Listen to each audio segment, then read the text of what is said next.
everyone. I was saying welcome to this jungle, which is my office. But hey everyone, I'm Rob. It's Sunday today, so that means it's time to sit down and chat all things ChatGPT and generative AI and catch up with the news in the week. Okay, so let's start off the news with this week that just with some interesting tech updates. The first that I want to share is something called CanvasGPT that it should be coming out. There is a waitlist for it. However, I've posted a video a long time ago about mind mapping using ChatGPT, and this capability looks like you're able to do mind mapping in real time, and when you put in the topics, it can generate topics, links, etc. for you. So it looks pretty interactive, pretty cool. There is a waitlist, and I will put that in the link in the description for you to check that out. I'm definitely putting myself on the waitlist. Yeah, I'm curious to see some of these possibilities. Now, if you're using ChatGPT, either the free or the paid version, you might be noting that ChatGPT is doing a bit of A/B testing.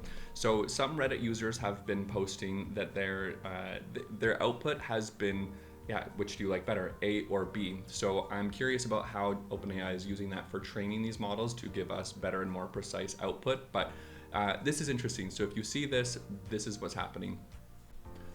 Now, earlier we talked about how somebody put in ChatGPT results from their dog diagnostic and were able to figure out what their dog's illness was and treat it correctly. Now we see news of this with a human and a small child. So there was news that this poor mother and father saw their child was in unbearable pain for so long after he was jumping on this bouncy castle, and they went to different doctor to different doctor to different doctor, and essentially, they got all these different diagnoses, but their child was still in so much pain. And after years, they put in some of the symptoms that their child was having, and ChatGPT recommended and said, hey, this could actually be tethered spine syndrome, and that's actually what this child unfortunately has.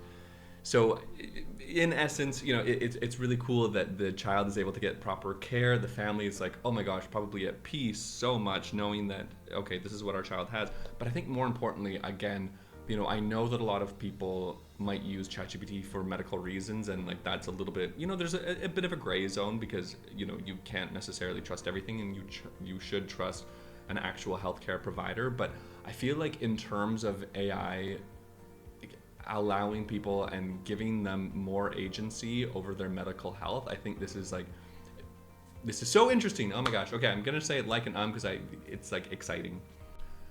Now, this week I was fortunate and had the opportunity to present and discuss ChatGPT at the Philips Change Community of Practice meetings. Thanks for the invitation, guys.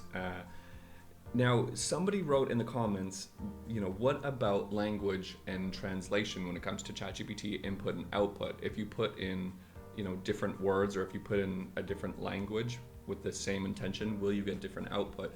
And this got me thinking a lot about, how language can drastically differ in terms of output. And it was interesting because this coincided with an article that I read that Japan is building its own version of ChatGPT. Of course, I'll share a link to the article, but essentially what this Nature article says is that, there's a lot of complexities in the Japanese language, a lot of nuances, etc. So, the capabilities are really primitive if it's just locked behind like auto-translating to English and then doing that translation of output back into Japanese. And also too, they're mentioning that there is an English bias. So I think this is super interesting that, literally, Japan's Ministry of Education and Culture is funding a Japanese AI program just to kind of tune into the needs of Japanese language and Japanese culture. I would love one for a Canadian version, so it's just like, okay, I understand that you say sorry a lot, like, I don't judge you. Anyway, so I'm curious about anybody that speaks, other languages, what their experience has been in terms of input and output when it comes to writing in a different language other than English. And speaking of Canada, I feel like I'm like fully Canadian today. Like I have my hat, I have my, part of my denim tuxedo. So that's happening today. Okay, do you remember the personalized Coca Cola campaign where you could buy a bottle of Coke and it would have your name on it?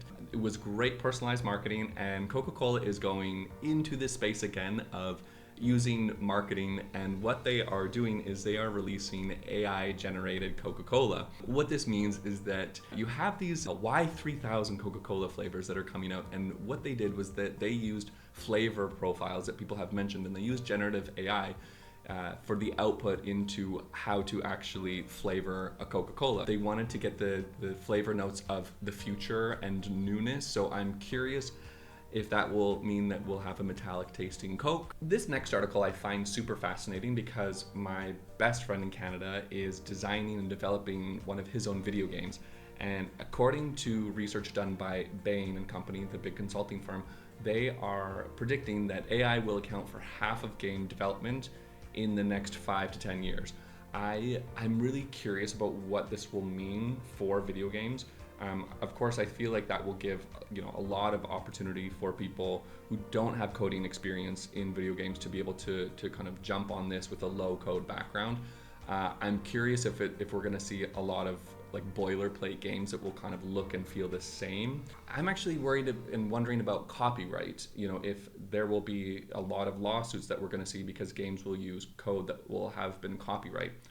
Now, speaking of lawsuits, this next article talks about using AI to predict the outcome of lawsuits. So there is a platform and a tool called Predicta that has been assessing and predicting the rulings of certain lawsuits and court cases based on a multitude of different factors, like where the judge went to law school, 120 different data points on the judge's previous rulings, and surprisingly, they've had around an 86% accuracy rate. So I can imagine that this is going to be super interesting for law firms to be using this tool to be like, okay, should we even bother taking this to court? Will we win?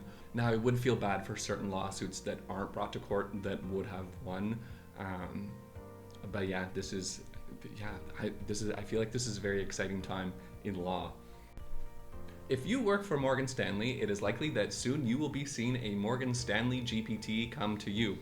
So it's not there yet, although it could be as of this week.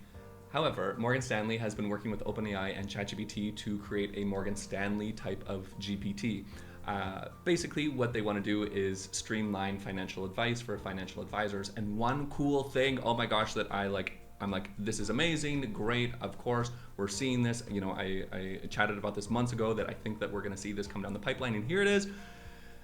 Meeting conversation summaries, composed email suggesting next steps. Oh, fantastic. So anyways, if you work at Morgan Stanley, or if you were about to work at Morgan Stanley, know that this is coming down the pipeline, and yeah, get ahead of the game so you can understand what sort of prompts that you can write into it and essentially power your progress. And to end on I guess information in a research that should not shock or surprise anyone, if you use AI in your friendships and it is apparent to the other person that you're using AI to maintain text conversations, this friend will evaluate how close you actually are and feel less satisfied about you as their close friend. So this came out of Ohio University. I will put this link in the description. It is pretty common sense though, it's like, oh my gosh, like I'm having such a hard time, I'm having a burnout, and it's like, ChatGPT, like, as an AI, I'm here for you. Like, anyways, that should surprise no one, but at least the research has confirmed our common sense. Anywho, that is it for the week. Thank you so much for watching. I really appreciate it. If you want to go ahead and like and subscribe, that would mean a lot. And yeah, oh my gosh, that I forgot. And in my life this week, not much. It's been good. It's been great. Yeah, but not much. Anyways, thank you so much for watching, and have a great week. Bye.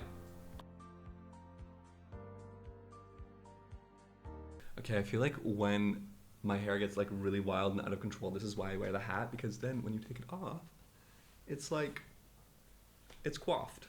It's coiffed. This is coiffable. AI cannot help the coiffability of this hair. Just saying.